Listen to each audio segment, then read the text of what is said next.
In June 2015, Pope Francis instituted a tribunal for child abuse cover-up accusations within the Catholic Church.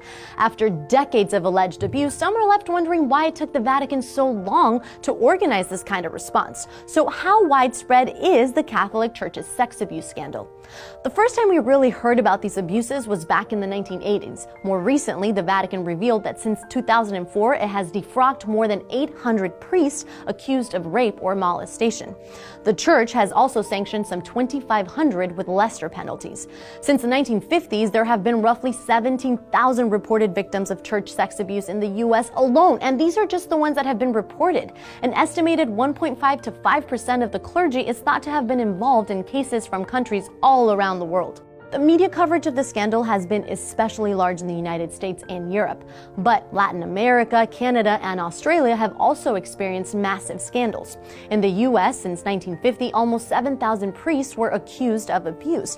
And it's reported that the Catholic Church has spent over $2.5 billion nationally on lawsuits. In Ireland, during the 2000s, the government launched official investigations into the charges. Subsequent reports estimated that possibly tens of thousands of Irish children were abused sexually and otherwise from the 1930s to the 1990s.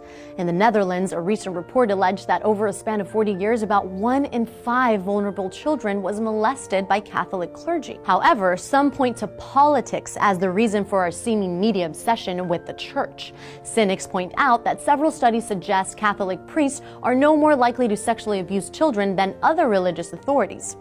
And some point to reports of similar cover-ups by the Boy Scouts of America for child sex abuse. But perhaps unlike these others, the Catholic Church has been infamously known for turning a blind eye.